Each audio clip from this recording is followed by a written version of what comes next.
Welcome to Oh Hell No with Nicole.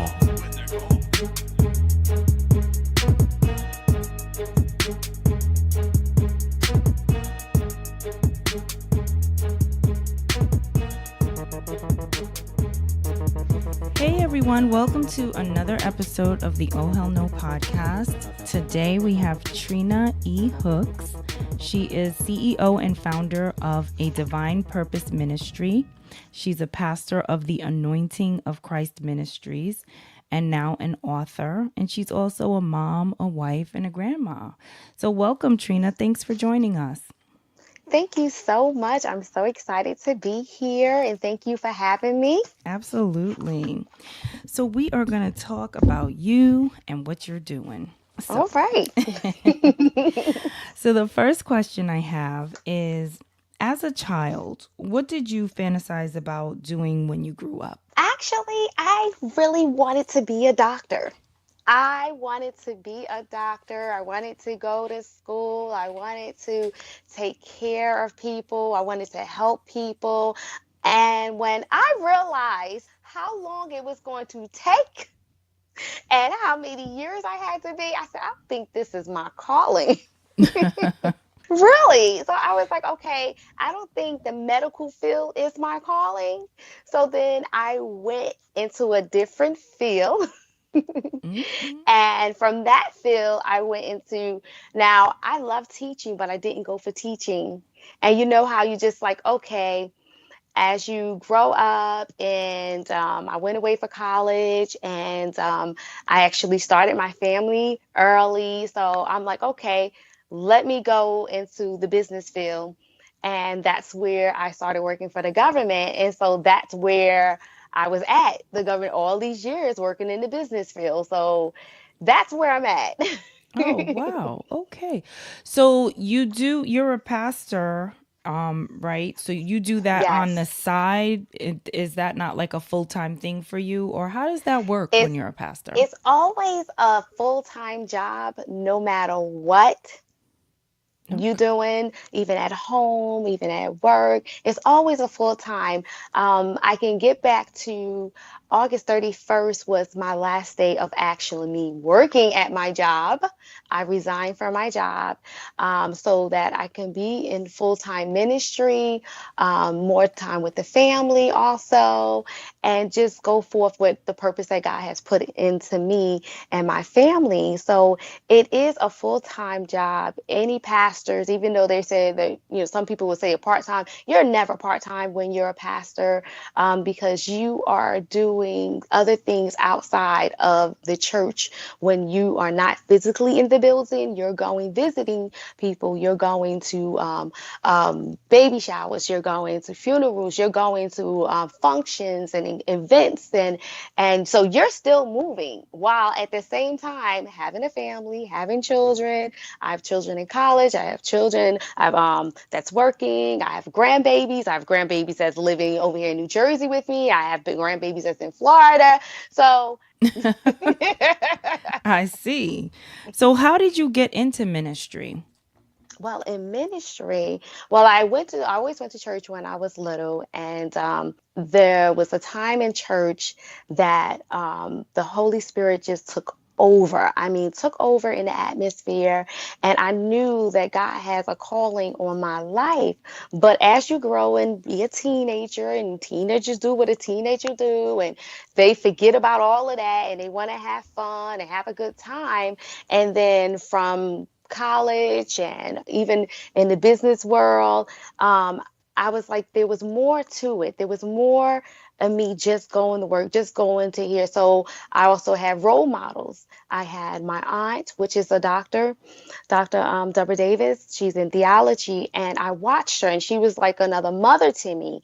So when my mother didn't want to have those topic calls and us talking and stuff like, she said, go see your aunt, go see your aunt, go see your aunt. So I would always talk to my aunt, and I see her in the church and how she was growing in the church. And I'm like, you know what? Let me go back to church, because I know what church is all about. I know what it is. So I went back to church and I met my husband also, and his mother was in church, and we start going to church with them. And from there, my brother-in-law and my sister-in-law, they had a church and we had joined their ministry. And from there, we just elevated from there, and then also went to school, Christian college also. And so from there, we just and allowing God to have His way, and we just elevated the way God wanted us to elevate it into the pastors that we are into now. Oh, wow. Okay. All right. So, you are a contributing author on this book Yes, called Marriage Chronicles 15 Shades of Triumph Over Hardship in Marriage and Relationships. yes. Okay. How did you get involved in this project? Well, I was on Facebook and I happened to run across Kendra's site page. And when I saw her page, she was advertising that she's looking for collaborating artists to come together to come and share their story about Marriage Chronicles. And then she gave us a description and everything. And if anybody that was interested in, and contact her. And I was like, oh my goodness, I can really contribute to the Marriage Chronicle. I can share what God has given me in reference to marriage. And from there, I contacted her and she gave me the information, what was she looking for and in the Marriage Chronicle. And from there, because I was already in the process, but I didn't know how to go about of writing a book by myself. And I said, well, you know what? The Lord said, go ahead and start this way. This will put you out there. And so I started, and she said, all you got to do is write one chapter and let God have your way in the chapter. And then we went from there that I started writing. Nice. So, in this book, you wrote about breaking soul ties. Can you hmm explain what soul ties are? Well, breaking loose soul ties is a soul ties. It can be from generation. It can be from sins that we have committed to ourselves that connected to us. And the generation ones, soul ties are soul ties that is from your ancestors that passed down to generation that connected to us spiritually. And a lot of times, since people don't even understand why they have either a behavior problem or why they have a certain disease that keep carrying from generation to generation because it generated in one of your past generations that it keep trickling down. And this is why, like when you go for an examination at the doctor and they ask you, well, do you have a history of high blood pressure? Do you have a history of cancer running in your family? Do you have a history of this? That is actually soul ties connected to you through generation from it. But God is letting you know in the midst of the soul ties that can be broken off from you. A lot of things that happened from the past can be connected, but God said He can break it off of you. If you do certain things, it can be broken off. So soul ties can connect to you. You can have godly soul ties and you can have ungodly soul ties. The godly soul ties is what you inherit, which is good from God, what you inherit from your family, which is good, that is going to edify you, your family, and everyone that's attached to you. Now, the ungodly soul ties are either things that we done to ourselves, like we sinning, we fornicating, we adultering, sins that was connected to us, or you can have, like I explained in the book also, that you can have sexual soul ties, you can have intruding soul ties, which are things that happen to us that we didn't ask for it to happen, but it happened anyway. Like if somebody raped you, molestate you, or even for family wise, if somebody you didn't have a relative, you didn't have your mom and you missing your mom, something in your mom or your father, you didn't have those traits with you, so a behavior problem, then you pick up a behavior problem. And so these become soul ties that are connected to you that can be passed down to those who are connected to you, to your children, to the next generation. And so these soul ties are really crucial that we recognize it and get it broken from it immediately as you recognize it as soon as possible. Okay. So this is very interesting to me because I never knew anything about soul ties. And one day I was hmm interviewing someone on this show and we were talking about marriage. And I said, what is the hardest thing for you in being married, and he said breaking soul ties, and I was like, what Hmm. is that? And he explained it to me. So when I heard you speak and I heard you bring this up, I was like, wow, this is so fascinating. So can you tell us how you found out about soul ties? Well, soul ties, as I was reading in the Bible, even I even stated in the chapter also about how Jonathan, how his soul knitted with David, and God was showing me how that even though they both was alive, it wasn't like somebody deceased, but how we can still connect with one another in a spiritual realm, being in the same room, being in a different room, being somewhere, and how your spirit can connect to somebody else's spirit. And so, as I was reading along in the Bible, it also shows how when we are around other people, or when are we, I also talked about it in the Bible about sexual soul ties, how we can sin against our own body. And when we sin against our body, it transmits something inside of us, not only inside of us, but to our core of our soul So when we wait, let me commit. stop you right there. What does it Mhm. mean to sin against your own body? Give us an The sin. example. Well, that's just like when you have a sexual, when you know you're not supposed to be fornicating, and when Oh, you're okay. fornicating, you're sinning against your own body. Okay, got it. You sin it because that is an internal sin that you are doing to your own body, but which is not only just internal, but it's going to your soul. Mm. So that's why the person that you interviewed before, it is so hard breaking that soul tie because it's connected internally. So it also state in that scripture that when you sin, not saying that it's better to sin outward, but it's harsher when you sin sexually. When you commit fornication, when you commit adultery, it's harder because the other sins is an outward sin.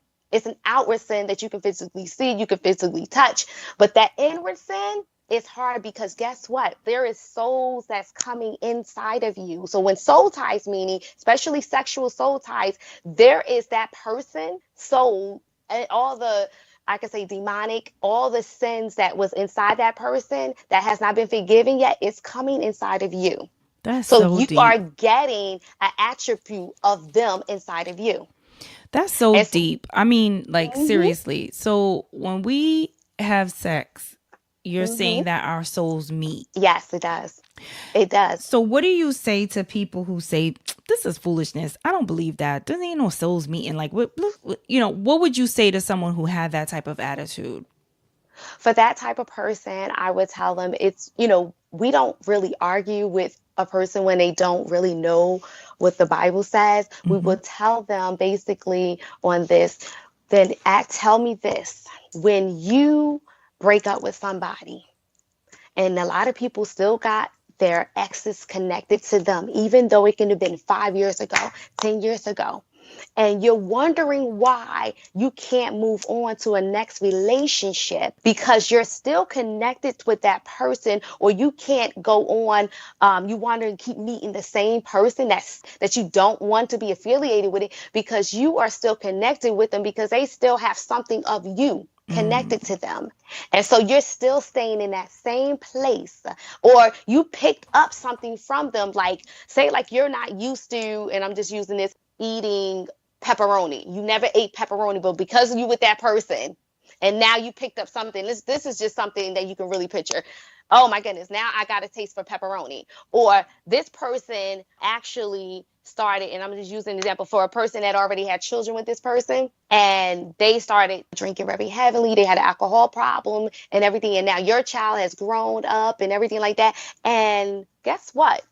Something is happening because now your child is starting to drink. Your child is, even though it's grown up as an adult, starting to drink because he's still connected to that. Or you started drinking because you got traces of what he has.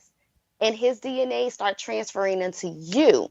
So he used to smoke, and now you got a taste of smoking. He got an attitude problem, and you never had that problem. But now all of a sudden, because y'all made it together, fornicating, adultery wise, you made it together. And so you got picked up some of that also. You picked up some of his attributes So and you still connected to him. so even in marriage, when you have, Mm-hmm. relations with your spouse, you're still picking up those same attributes because, as we said, when you sleep with your spouse, you're connecting souls. So Mm-hmm. you still Mm-hmm. pick that up, even though you're in a union that's, blessed and whatever, coveted by the Lord, whatever. Mm-hmm. But you're still Mm-hmm. going to take on your spouse's, certain things, because Well, you're. Excuse me, God had created the marriage for a Hmm. man and a wife. And that gift that he has given the marriage is for them to be able to become one.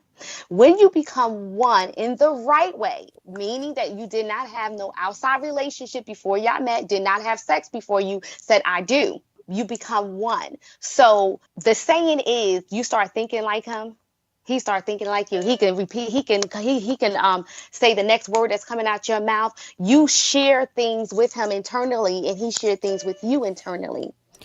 And so, in the midst of that, when you, and I can use an example of me and my husband, when we got together, I already had two children already, and he already had one child of his own. He was already fornicating, and I was already fornicating because I wasn't married to my kid's father, and he wasn't married to his child mother. So when we came together, we still was fornicating. This is all before all this. And when we said I do, we still had people connected to us. Even though we did it in the grace of God, even though God forgiven us all our sins, but we still had connected because we didn't know that we still had these soul ties that was connected to us until we realized, hold up, I gotta break this because this person think they still got connections with me. This person that my husband was with previous before me think they still have connection of him.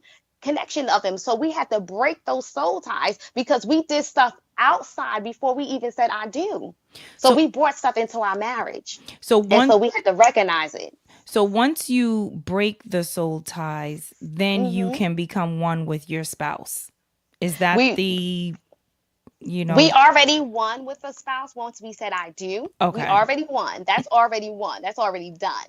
It's just that we brought in now I had got also traits of people from him because we didn't break the soul ties. Because we became one. Even though we married and we became one. But he committed fornication, I committed fornication before we came into the marriage together. So that fornication sin came into the marriage. Okay, got it. So So we had to break that. When we break it, we're setting up for our children. So they won't have to commit that fornication. They still have to make their choices when they grow up, but we're breaking that line for them. So then when they start out on their time, when it's time for them to move on in adulthood, that will be broken off. Even though they got to make their own decisions at a certain time, they got to make their own decisions, but we broke it off right there and there. So that day that we broke that soul tie from us was the day that from us. Now, from our generations, we broke it off from us. Now, whatever they do from then, it's on them as far as that. But we broke it off. so some people will say that things like alcoholism and like diabetes and things like that are hereditary because it's in your It's a blood. But mm-hmm. do you think it's a soul tie and not so much like, something that passes down to you from a grandparent or a parent because of genetics? It's a generational. It's definitely generational. And so that can be broken off because God didn't commit us for us to have those type of diseases, have those type of health problems. So that is generational. So that falls into generational diabetes, generational cancer, generational heart attacks. That is generational. Mm. That's why the doctors ask you, do you have any problems, anybody else in your family for this? Do you have asthma? Do you have diabetes? It's generational and it can be broken. It can be broken. Okay. Because So in the book, Trina talks about how to break these soul ties, and you're gonna have to buy the book to find out, right? Because that's how it works. yes. Yes. So let's. Really, really, really easy. Not, easy, but you have to be dedicated to breaking the soul ties from there and allowing, be ready for it. Be ready for it to be broken. You have to be, your heart has to line up with your mouth where you are confessing to Right. God. Absolutely. And you have been married for 18 years, right? So she has Yes. a lot of experience in terms of marriage and ups and downs and things like that. So, can you share something that kept coming up in your marriage because of soul ties? Something that you feel comfortable sharing? With the soul ties we dealt with is basically as far as me, my father wasn't around. So my father, I can say this. My father was, and I always say it, and I make people laugh when I say it, but it's the truth. I love him dearly, but he was the papa, wherever he left his hat was his home. That was my father. Love him dearly, but he was not around for us. So then at the same time, I noticed that I'm even looking at my sister and her sons the same thing. Their father wasn't around. My kid's father wasn't around. At times, like it was like a generation. It was like things that was happening in my family. And so then my husband was also dealing with things as far as pertaining to that. And so that was a soul tie that I had to deal with. Another soul tie that I had to deal with is actually sexual soul tie, being rape. So I had to deal with that. And God showed me how to deal with it. And a lot of people think that, some people do self-counseling. Self-counseling does not work. A lot of times is you would say, oh, I'm over it. Maybe it was my fault. Was it this and that? I'm over it. I'm not going to tell anybody. But by you being raped, molested, it's a soul tie that person did something to you. And then it affects you. And you realize and you think that you buried it in the back of your head. And so what happened, and I even discussed this in the book, where that you buried it and thinking it was over with, it's done with. And then by me being married and me and my husband, and we probably, we got upset at one another and stuff like that. And something triggered something. Me and him just, having a dispute about whatever we having a dispute about. And I'm like, I don't want you to touch me. And then either something that he said or something he touched me and it triggered me of what that person did to me. And I thought I was healed and delivered from it. And I wasn't. And so that soul tie came and realized to me, like, hold up, I wasn't delivered from that. So the sexual soul tie, I had to get delivered from it. I thought I was over with it, but I wasn't, for it to still have a hold on me and triggered like that. So that was one of them that needed to be broken immediately. Immediately. Yeah, I could see how that could definitely come up and then cause turmoil in your marriage. Yes. So, a lot of people think marriage will solve all their problems and make them happy. What do you think is the most challenging part of being married? The most challenging part is you're still growing with one another. So don't think you know your spouse 100% because every day you are learning. So the number one challenging thing is communication. You have to communicate. If you don't communicate and you keep things bottled up, he goes his way, she goes her way. They don't talk about the finances. They don't talk about things that's issues that's happening in the family, being blended family. You don't talk about it. Everything else is going to fall apart from it. So the biggest thing about being married is communication. Yeah, You have to communicate because if you don't communicate, like I said, everything falls apart. I agree. Everything falls apart. 100%. Yep. So, for you, what is the most rewarding part of being in a marriage?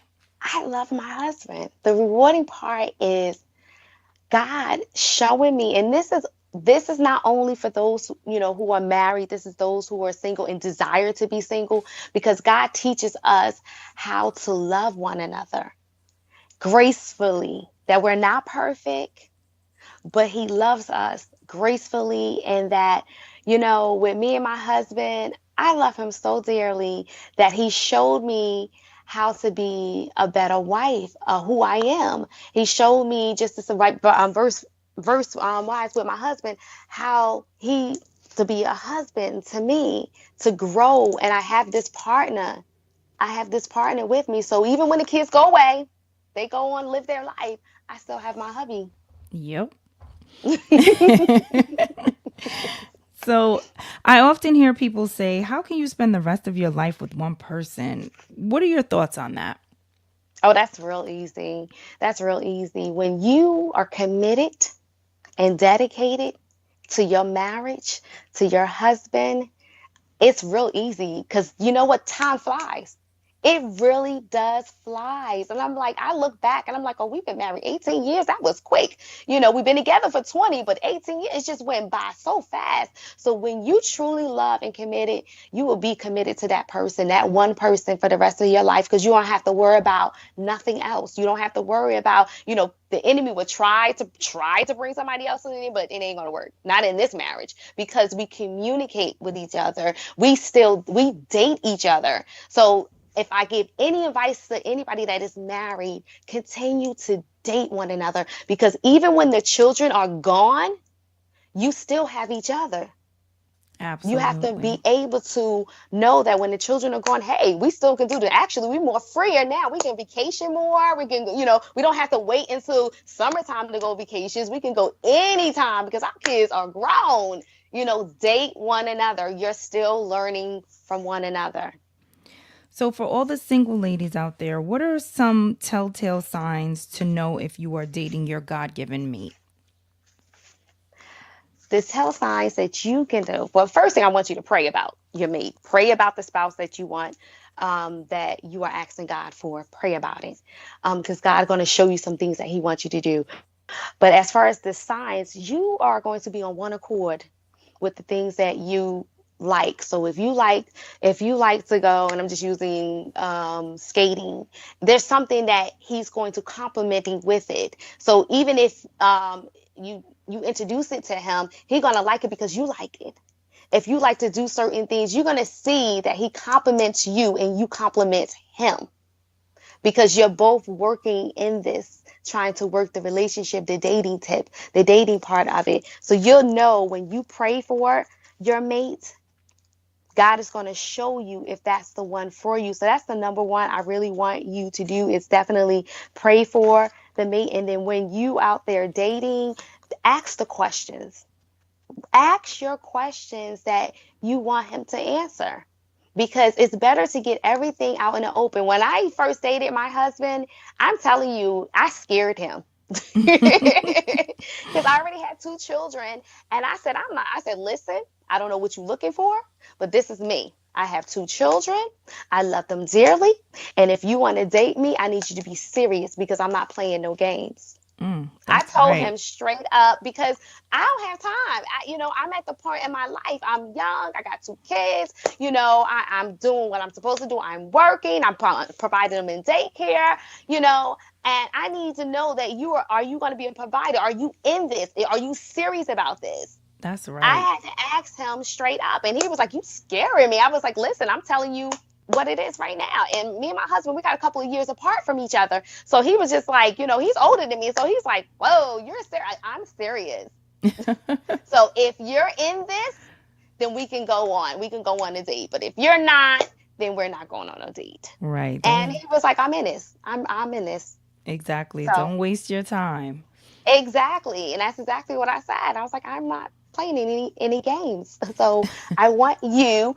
And I mean, I was young. This is exactly what I said. I'm just being transparent, because this is exactly how it was. And he was just like, I'm in it. Let's go for it. And we did it.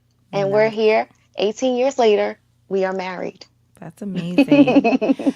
So when I met my husband, I felt like when I first saw him, I didn't even speak to him, but I saw him and I was like, that's my husband right there. Like, I verbally said that.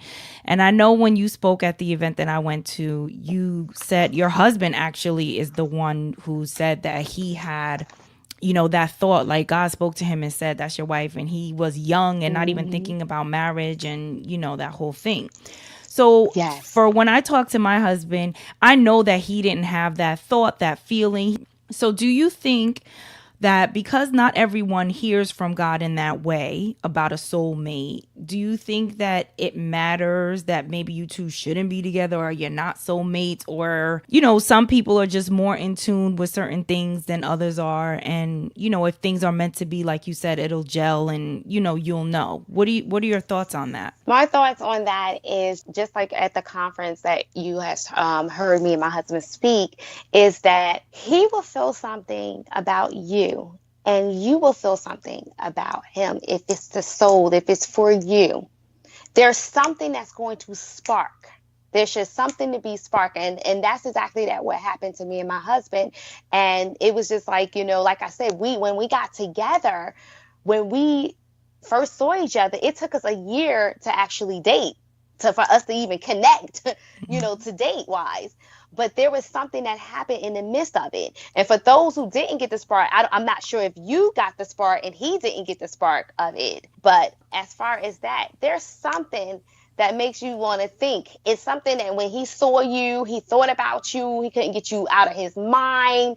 It's something about you, and vice versa with you. There's something about it. Because with me and my husband, we heard from the Lord. My husband heard that I was his wife, and I heard that God was like, that's the one for you. That's what God said to me. And I was like, oh my goodness. And it was so clear as day that it was like somebody else was talking to me, but I know it was in my mind, in my head, that God was speaking to me. Yeah. From there. So there is a spark. There's something that happened when that is the one for you. Yeah, I agree. Definitely. How long is too long to wait for a marriage commitment? Okay. This is just my opinion. Somebody else's opinion might be lesser. The person that when you're dating, they should already know by 3 months. If you're dating on a constantly basis, because you got some people that I don't know how they date from a distance. I'm not sure how they do it, but pray the Lord, hallelujah to them. But for me, I told my husband, soon to be husband at that time, I said, listen, 2 years was my max of us dating. It depends on if you're in school. That's a different thing. That's different. In that time, it was 2 years for us. And I said, after 2 years, I'm done. I'm moving on. But I think it should be lesser than that. But it took us 2 years because I was in a transition. So it depends on where you're at that time of life. I was in transition with my kids and baby daddy and all this other stuff that was going on at that time. So it took us 2 years. And then we got engaged and we got married. As soon as we got engaged, a couple months later, we got married. So we didn't even wait after that. Y'all couldn't wait. But it happened that it was just like, let's do this. Let's do this now. I said y'all couldn't wait. We was done. We was like, you know what? Let's do it right. I would say when you know that is the one, and I'm talking about those, it's nothing to do with your school and everything like that. Because, if you're in college, you're going to wait until after you finish your school and stuff. But after that, I would say no later than 2 years, if that's the one. You should already know within that year, a couple of months, that is the one for you. You should already know. It shouldn't even take you that long. It shouldn't. I know, but these guys, sometimes, I don't know, they just... They need that wake-up call, like, come on now. Yeah, they really do. It's crazy. I waited 7 years for my husband to marry. Yep, to get married. So we've been together for 16 years and married we're celebrating our 10-year anniversary in April. Oh, so, yeah. I'm excited for you. Me tell too. You got to push it. Because I'm like, listen, I told my husband, I said, oh, no, we're not going to pass this. So what do you want to do? Because if you want me, you have me here. But you want to play the role? Because at that time, we were fornicating. Yes, we was. You want to play that role? I'm not playing it no more. I'm done with it. Right. So you either going to marry or not from there. Mary, you going to mess up the moment. You messing up the moment. No, I need to know where we're going.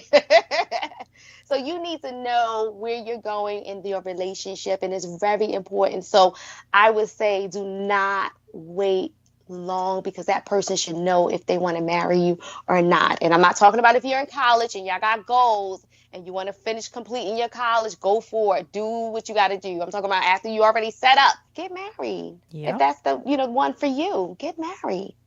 Exactly. So, but everybody's different, so we just gotta pray for them. Pray, exactly. Pray. I'm telling you, there's something that happens in the prayer. It's definitely there's a move of God that happened in the prayer. Yep. In your marriage, and even for those who are single and they desire to be married, pray about it, because in the midst of it, and I'm talking about the females, we are not supposed to be searching for our spouse. Your spouse will come to you. Pray about it. you will meet your spouse in the rightful time that God has given for you. Because if you go ahead and do it, it may not be the one that was for you. Yep, I agree. Hmm. So when you look at your life and all that you are doing, what would you say is your purpose work? And everything that I do on purpose, my purpose is, and as I tell my husband all the time, is we are a blended family. And so with the blended family, we're all about family. So my purpose work is to gather up the family of God, to gather up his children and minister the word of God and show God in everything that we do. So even we're home, even when we're at the stores, even when we're at the jobs, the supermarket, to show people who God is by us living the life that God has given us to live. So our purpose is to go forth like never before and live the abundance life that God has given us and to go and spread the gospel to everybody. All right, Miss Trina. Well, thank you so much for coming on the Yes. podcast. But before I let you go, I have to ask you to share an oh hell no moment. So an oh hell no moment is a moment that, you experienced during your journey that could have taken you aback. Like maybe something happened and you were like, oh hell no, this is not going to happen to me today. Or maybe something positive happened and you didn't realize that, it was going to go this great and you're just in such shock that you're like, oh my gosh, I can't believe this. So it could be a negative thing or a positive thing. I feel like we all have oh hell no moments every day. They don't stop us, they don't define us. We learn from them and we push through, but we take it and we hopefully learn a lesson from those moments. So what is your oh hell no moment that you would like to share? And it could be personal, it could be professional, whatever you want. Okay. Well, my oh hell moment was at my job. I'm going to keep it this way because I have a lot of them.